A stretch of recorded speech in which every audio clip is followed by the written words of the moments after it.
people out there in the dark. Thank you so much for joining me. I am back from Orlando, Walt Disney World. I had a great time. I took a ton of pictures and a ton of video. This will be the first of probably 5 or 6 videos sort of showing you my adventure. This one will focus primarily probably on the Caribbean Beach Resort and a little history of Walt Disney World itself. So let's just get to it. Anyway, as everyone knows, Walt Disney passed away December 1965, having just started laying the groundwork for what has become Walt Disney World. His big brother Roy comes out of retirement and construction starts in, around 1967. At any rate, the park itself opens in October of 1971. The entire complex, if you want to call it that, it's about 25,000 acres, about 39 square miles. To give you an idea, the city of San Francisco in Northern California, that's about 46 square miles. So this is just a massive, massive amount of land, and only about half of it has currently been developed. Now on this property, there are 4 parks: Magic Kingdom, which opened in 1971, Epcot, which opened in 1982, Hollywood Studios, which used to be known, I think, as MGM Studios, 1989, and Animal Kingdom, 1998. There are also 2 water parks, Typhoon Lagoon and one other that the name I forget now. There are 27 resort hotels run by the Disney Company, and about 9, I guess you call them off-brand hotels, also on that 25,000 acres. Now, originally, Walt Disney, I think, envisioned Epcot, this experimental prototype community of tomorrow, an idea where people would work and live in some sort of strange utopia. Obviously, the one thing Walt Disney didn't think about or didn't consider is you can't really control what people do in their homes, and that idyllic sort of bubble he had was never going to work. And I think after he passed, as I said, Roy stepped in to get it finished, officially calling it Walt Disney World, so that everybody would remember his kid brother's name, not just calling it Disney World. But anyway, so they're looking at all of this property and quietly buying it up, this swampland. And I think the site was ultimately chosen, one, because of cheap land, the interstates and roads that were being built, and its proximity to the McCoy Air Force Base, which of course becomes Orlando's International Airport. The part that's so amazing is that the Disney family was able to get the state of Florida to really relinquish all rights. There's 2 official cities that Walt Disney World controls, Lake Buena Vista and Bay Lake. And as of the 2010 census, I think there were 10 residents of Lake Buena Vista and like 46 in Bay Lake. And Walt Disney has complete control over everything. The only thing that the state is involved in are property taxes, and if you can believe this, elevator permits. Everything else is handled completely by the Walt Disney Company. And I think Lake Buena Vista was originally called like the Reedy Creek Infrastructure or Ranch Corporation, and eventually they changed the name to Lake Buena Vista because it fits the theming more, because as you all know, Walt Disney Studios in Burbank is on Buena Vista Street. Now, along with Magic Kingdom, 2 resorts opened at the same time, the Contemporary Hotel and the Polynesian Village.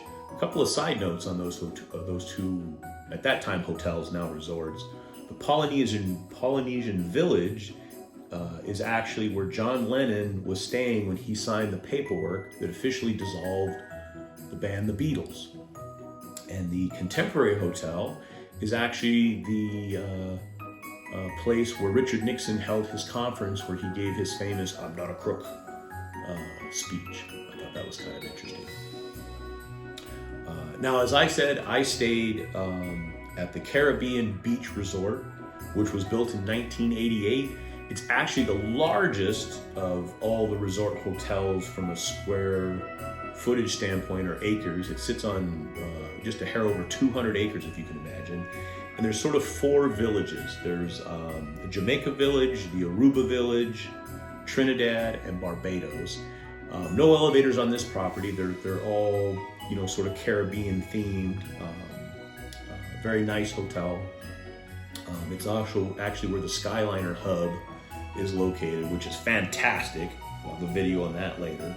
I actually stayed in the Jamaica village. The hotel room itself, nothing particularly special, but very nice. I considered it similar to like a Courtyard Marriott. I think I paid $250 a night. One thing I did discover, and I actually bought when I came back, was the coffee maker that's in there. It's a Cuisinart. It's a dual station, you know, single serve coffee maker, and I actually bought the coffee that they had in the room, which was Joffrey's, I don't know, Disney themed coffee, but it was very good. But I didn't buy the 2 cup, I bought the 1 cup, so when that comes in, we'll probably do a video of that as well. But anyway, so take a look. The following sequence is basically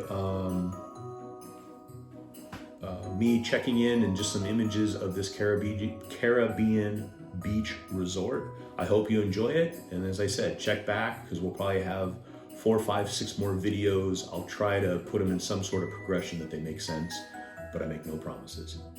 Anyway, enjoy.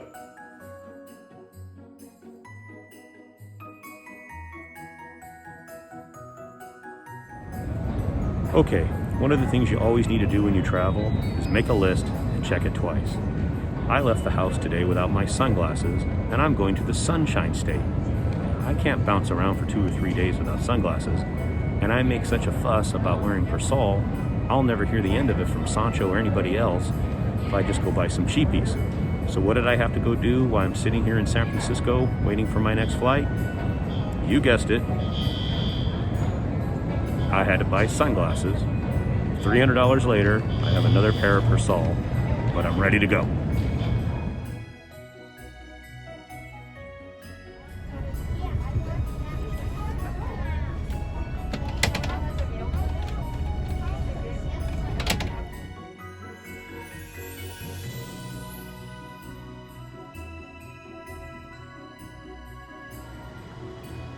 Here we are walking into the Caribbean Beach Resort, main lobby.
So there's the Skyliner that runs from this resort, Caribbean Beach, over to Epcot each day, about 9:15 at night.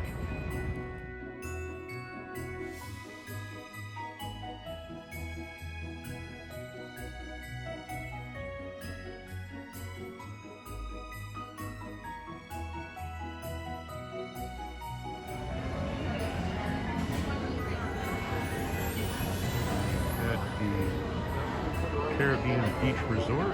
I'm sitting down at Sebastian's Bistro. It's about 8:30 at night. Get myself something to eat. I don't know if you can see off in the distance, but those are those cars that go over to Epcot. I forget what they're called. Skyway, I believe.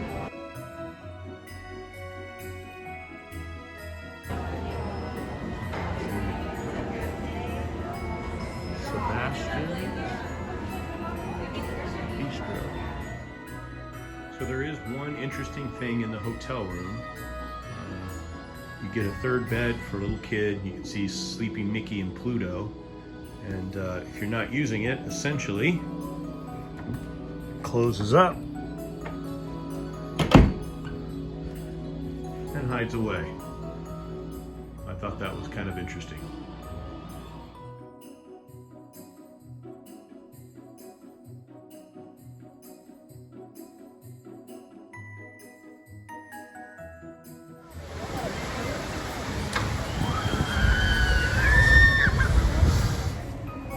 Okay, Spaceship Earth.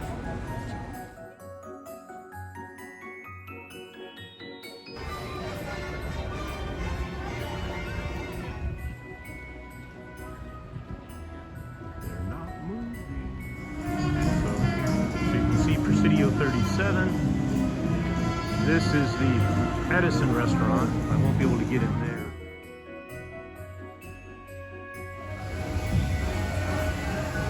Guys, look at this. This way, the chapel has.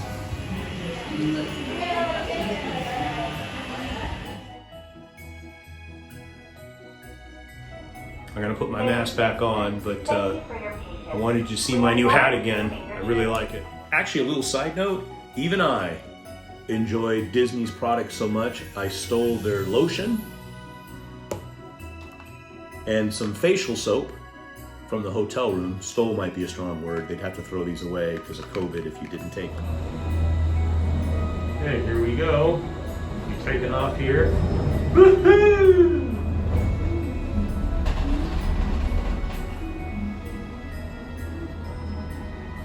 Well, I might just ride this again. Well, I get to ride it tomorrow again going to Hollywood Studios. Welcome aboard the Disney Skyliner. I might just take a couple laps on this sucker. This is fun.